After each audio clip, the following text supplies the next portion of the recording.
this is my daughter's shed. There are a couple of nails in the cross beams. Looks like someone had some type of organizational system there at one point, but that time is done.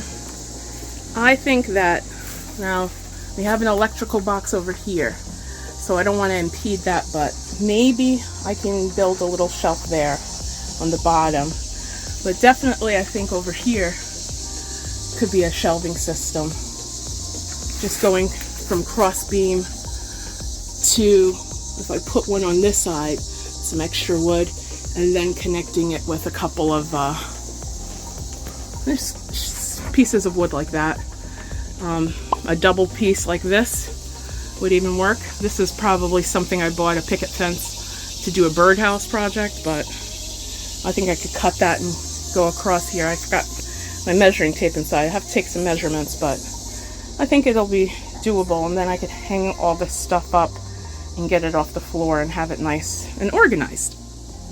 And I could still use these nails there to hang up some of the electrical lines or hoses or whatever. Yeah, but we'll get all these flower pots and things off the floor, and gardening supplies. I could put like a little gardening center table here, and just some shelves over here. So here's one of the types of projects I love to do, just cleaning a mess and organizing.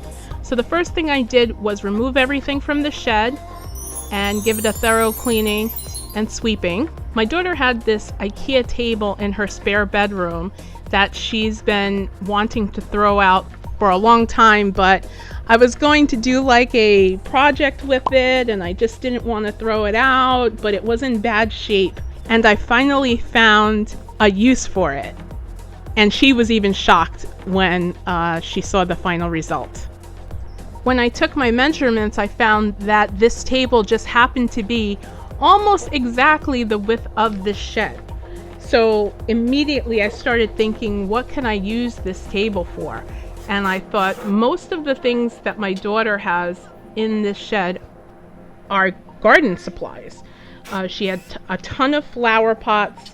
She had her gardening supplies, bird feeding supplies, electrical yard tools, her gardening hand tools, and some random house construction pieces, and also like wood that I leave at her house for when I'm doing projects over there. So that stuff too. When I start an organization project, I always like to pull everything out and put like with like and see exactly what you're dealing with, and that will help determine the type of storage that you need. On this project, I totally did not tell my daughter that I was going to use this table.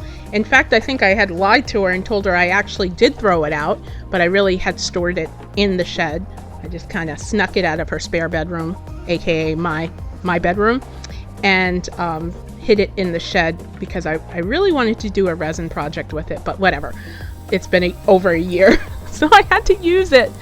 Oh, don't forget to subscribe. I should say all the YouTube things, like, subscribe, share if you know someone who has a small shed like this. My daughter didn't even consider it a shed. I'm like, this is great storage, outdoor storage space for you. You're just not using it properly. But if you know someone who's also doing that, you might want to share this video with them. So back to my sorted process of thinking. I decided that this would be a great time to set up a nice garden center for her. So what I'm doing here is I've attached a piece of wood to the wall, and I'm going to screw the back side of this table to that plank, and then I use 2 of the legs, because it has 4 legs total in the whole entire table. I use 2 of the legs for the front, and then I'm going to put a second level. You see here I'm putting another plank of wood there, and then I could put even another level of shelving on top using the other 2 pieces of wood. And I figured if I could pull this off, oh my goodness, not only am I showing my daughter that I should have kept that table for as long as I did, but she is going to have, it's going to spark so much joy, Maria Kondo style. She is going to be so happy with this space, where she just took it as like a throwaway nothing area that she sticks things so she doesn't keep them in her house. Don't forget to leave a like for sparking joy. So the table that I'm using, that IKEA table, had 2 horizontal pieces. So this is the second piece, and I'm using that to make the second level. And it just turned out perfectly. I can't really take responsibility for that. It was just really lucky that, or if you keep enough junk, you're always going to have what you need, right? Like that meme that my daughter sent me, that I will basically hold on to things for years for that one opportunity I can use them. Well, this is the opportunity. This is it. My moment in the sun. On to the most boring part of the video, the measuring, pre-drilling, screwing, remeasuring, cutting if you have to. And again, keep in mind, all of these materials, I didn't buy any materials to do this shed makeover.